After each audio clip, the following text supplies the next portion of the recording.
வணக்கம். நான் Thiruvenkadam Hindustan college of science and காமர்ஸில் ஃபர்ஸ்ட் இயர் பிகாமில் படிக்கிறேன். இப்போ நான் கொடுக்க போகிற ரிவ்யூ என்னன்னு பார்த்தீங்கன்னா, காலத்தை இசைத்த கலைஞன், அதாவது இளையராஜாவை வந்து இசையுலகில் என்ட்ரி ஆனதுலேருந்து 80வது வயசு, அதாவது இப்போ கரண்ட்டில் இருக்க பீரியட் வரைக்கும் அவர் என்னென்ன பண்ணியிருக்காரு, என்னென்ன டெவலப் ஆகியிருக்காரு, என்னென்ன அந்த சாதிப்புகள் நடந்திருக்கு அவருக்கு அப்படின்றத பற்றி இந்த புக்கில் சொல்லியிருக்காங்க.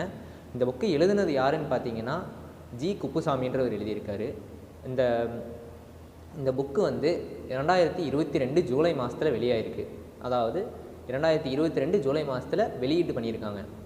இந்த புக்கில் வந்து பார்த்திங்கன்னா இவர் 3 பாகங்கள் கொடுத்துருக்காரு. அந்த 3 பாகங்களில் பார்த்திங்கன்னா முதல் பாகம் வந்து முன்னுரையில் கொடுத்துருக்காரு. அது என்ன தலைப்புன்னு பார்த்திங்கன்னா 60 நிமிட அற்புதம்.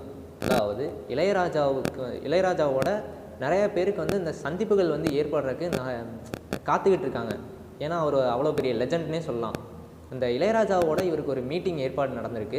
அந்த மீட்டிங்கில் வந்து பார்த்திங்கன்னா இந்த புக்கு எழுதுனதுக்காக இளையராஜா இவரை வாழ்த்துறக்கு, அதுக்கப்புறம் இவர்கிட்ட இந்த புக்கு நல்லா இருக்குது அப்படிங்கிறதுக்காக ஒரு மீட்டிங் ஏற்பாடு நடந்திருக்கு. அந்த மீட்டிங்கில் என்னென்ன அற்புதங்கள் நடந்துச்சு, இவர் என்னென்ன வியப்பாக பார்த்தாரு அப்படின்றத பற்றி முன்னுரையில் கொடுத்துருக்காங்க. இந்த புக்கோட இந்த முன்னுரையோட முடிவில் என்ன கொடுத்துருக்காங்கன்னா, இந்த குப்புசாமின்றவர் வந்து 2 பேர்த்துக்கு நன்றி சொல்லியிருக்காரு.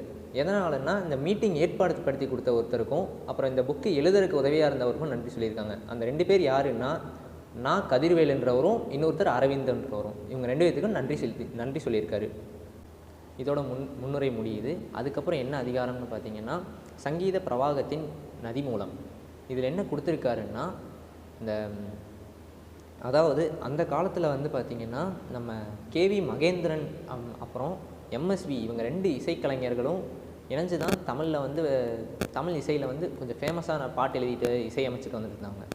இந்த இதில் என்னென்னு பார்த்தீங்கன்னா, ஒரு சில காலகட்டத்துக்கு அப்புறம் நம்ம கேவி மகாதேவன்றவர் வந்து பார்த்திங்கன்னா இந்த தெலுங்கு படத்தில் வந்து இசையமைக்கிறதுக்காக மூவ் ஆகிட்டார்.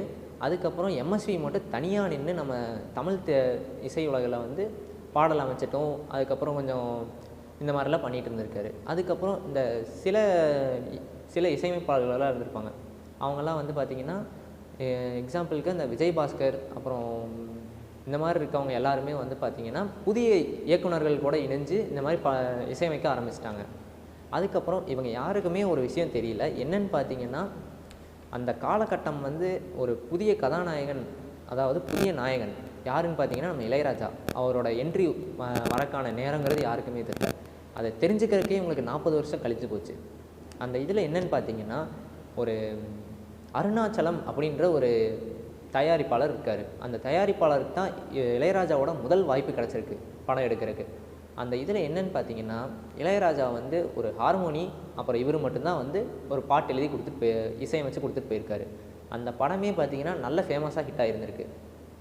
அதே போல் பார்த்திங்கன்னா நம்ம அடுத்து வர படத்துலலாம் பார்த்திங்கன்னா பாடல்களுக்காகவே படம் இருந்தாலும் இந்த படத்துக்காகவே ஹிட்டான படம் என்னென்னு பார்த்தீங்கன்னா அன்னக்கிளின்ற படம். அந்த படத்தில் வந்து பார்த்திங்கன்னா இந்த கிராமமும் கிராமத்து மக்களும் அதில் ஏற்படுற துன்பங்களும் இன்பங்களும் எல்லாமே வர்ணித்து சொல்லப்பட்டிருக்கும். அந்த படமே கொஞ்சம் நல்ல படமாக இருந்திருக்கு. இதுக்கப்புறம் என்ன நடக்குதுன்னு பார்த்திங்கன்னா, நம்ம கேவி மகாதேவனும் எம்எஸ்வியும் ஒன்றா இணைஞ்சு இசையுலகில் அந்த பலவிதமான இசைகளை கொடுத்து வந்துட்டு இருந்தாங்க. அந்த டைமில் பார்த்திங்கன்னா நம்ம இளையராஜாவோட என்ட்ரி வருது. அந்த என்ட்ரியில் என்னென்னு பார்த்தீங்கன்னா, இளையராஜாவுக்கு வந்து இந்த எந்த பாடலோட வரிகளும் தேவைப்படல. அவருக்கு என்ன தேவைன்னா ஒரு நல்ல இசை, பின்னணி இசை இந்த மாதிரி இருந்தால் மட்டுமே போதும். அவரோட அந்த இசைக்காகவே பல எழுத்தாளர்கள் வந்து பாடல் அமைச்சாங்க. அந்த பாடல் வந்து அந்த இசைக்காகவே செம ஹிட்டாச்சு அப்படின்னு இவர் சொல்லியிருக்காரு. யார்? குப்புசாமின்றவர் சொல்லியிருக்காரு. அதுக்கப்புறம் என்னென்னு பார்த்தீங்கன்னா, நம்ம இளையராஜாவோட திறமை வந்து என்னென்னு பார்த்தீங்கன்னா, நார்மலாகவே ஒரு ஹார்மோனி அப்படின்ற இசைக்கருவியை வச்சு ஒரு பாடலுக்கான இசை கோர்த்து கொடுத்துருவார். அந்த பாடல்கள் எல்லாமே ரொம்ப அருமையாக இருக்கும். அதுக்கப்புறம் என்னென்னு பார்த்தீங்கன்னா, நம்ம இளையராஜா மேலே ஒரு ட்ராபேக் இருக்கும். அதாவது என்னென்னா, இவர் வந்து நார்மலாகவே எந்த ஒரு இசைக்கலைஞர்களை பார்த்தாலும் மதிக்க மாட்டார், ஒழுங்காக பேச மாட்டார், இந்த மாதிரி இருக்கும். ஆனால் இவரோட முக்கியமான நோக்கம் இவரோட வாழ்க்கையில் என்னதான் இருந்துச்சுன்னு பார்த்தீங்கன்னா, ஒரு நல்ல பாடல் எடுத்துட்டால் அந்த பாடலுக்கான இசையும் பின்னணி இசையும் அமைச்சு கொடுக்கறதே இவரோட முக்கிய நோக்கமாக இருந்துச்சு. அந்த 2மே பார்த்தீங்கன்னா ஒரு நாணயத்தோட 2 பக்கங்களாக இவர் கருதிட்டு வந்தார். இதுக்கப்புறம் என்னென்னு பார்த்தீங்கன்னா, நம்ம இளையராஜாவோட என்ட்ரிக்கு முன்னாடி வந்து நம்ம தீம் மியூசிக் அப்படின்ற ஒன்றை கேள்விப்பட்டிருக்க மாட்டோம். அதாவது தீம் மியூசிக் அப்படின்னு சொல்கிறாங்க.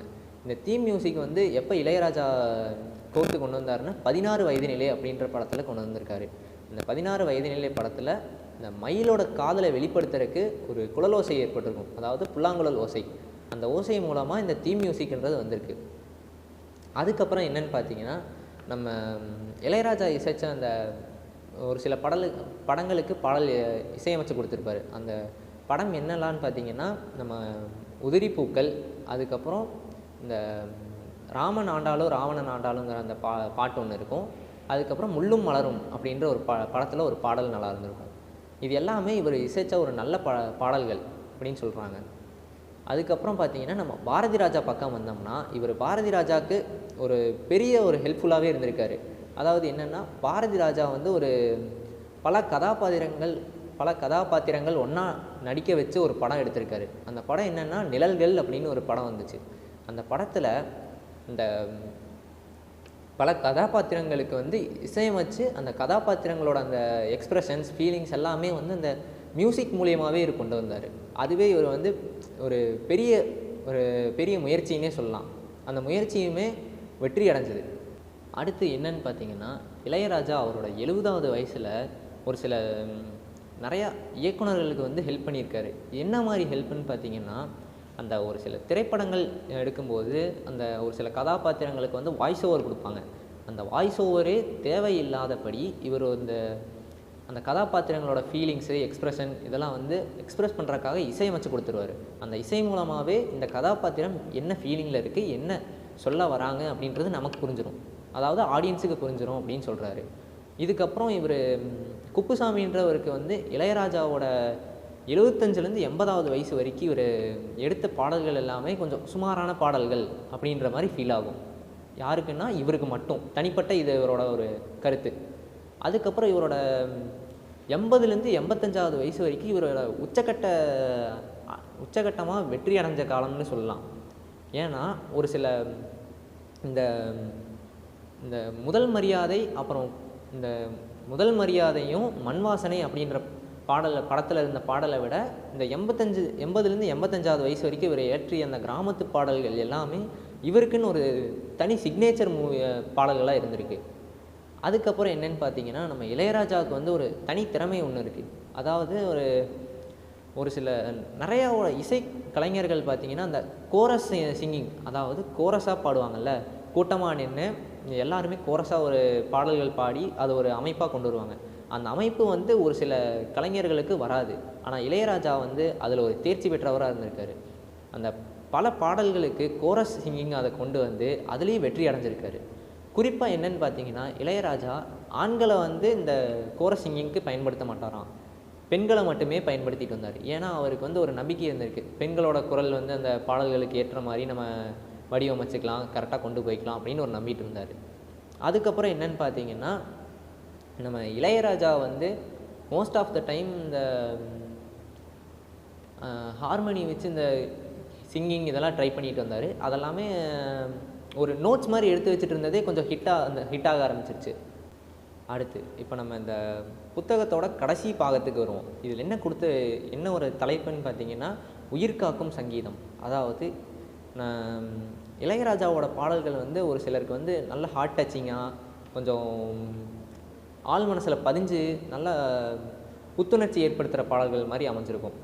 இதுக்கு எடுத்துக்காட்டு என்னன்னு சொல்லலான்னு பார்த்தீங்கன்னா, இப்போ நானே இளையராஜாவோட ஃபேன். அந்த ஃபேனில் பார்த்தீங்கன்னா அந்த ரசிகர்னே சொல்லலாம். இன்னொரு ரசிகர்கிட்ட போய் நான் இளையராஜாவோட ரசிகன் அப்படின்னு சொன்னால், அவனும் ரசிகராக இருந்தாங்கன்னா அவங்களும் நம்மக்கிட்ட கொஞ்சம் இளையராஜாவோட நான் தான் மிகப்பெரிய ரசிகன், இளையராஜாவுக்கே இந்த உலகத்திலேயே முதல் ரசிகன் பார்த்தீங்கன்னா ஒருத்தர் மட்டும்தான், அவர் தான் முன்னோடியாக இருந்தவர் அப்படின்னு சொல்கிறாங்க. அது யாருன்னு கேட்டோம்னா அவங்களும் நான் தான்பாங்க. அதாவது இது மூலமாக நம்ம என்ன தெரிஞ்சுக்கலான்னா, இளையராஜா வந்து எல்லோருக்குமே பிடிச்சமான ஒரு நபர். அதாவது அவரோட பாடல்கள் மூலமாகவே எல்லாரையும் கவர்ந்துட்டு வந்தார். இசை கலையை வச்சு எல்லாத்தையும் கவர்ந்தவர். அந்த பாடல்களில் பார்த்திங்கன்னா, நம்ம இளையராஜாவோட பல இசைகள் வந்து பல உயிர்களை காப்பாற்றிருக்கு அப்படின்னு கூட சொல்லலாம். அதாவது என்னென்னா, நம்ம நிறையா வந்து இந்த துன்பத்தை அடைஞ்சிருப்போம், நிறையா அந்த டவுனான ஃபீலிங்ஸ் இருக்கும், ஒரு இதில் தோல்வி அடைஞ்சு இதுக்கப்புறம் ஏன்டா வாழணும் அப்படின்ற ஃபீல்லாம் வந்திருக்கும். அந்த டைம்லலாம் பார்த்தீங்கன்னா நம்ம இளையராஜாவோட இசைகளை கேட்கும்போது நமக்கு ஒரு புத்துணர்ச்சி ஏற்படும். இதுக்கப்புறம் நம்ம ஏதாவது சாதிக்கலான்றது தோணும். ஒரு மோட்டிவேஷனாக கூட இருந்திருக்கு அப்படின்னு சொல்கிறாங்க.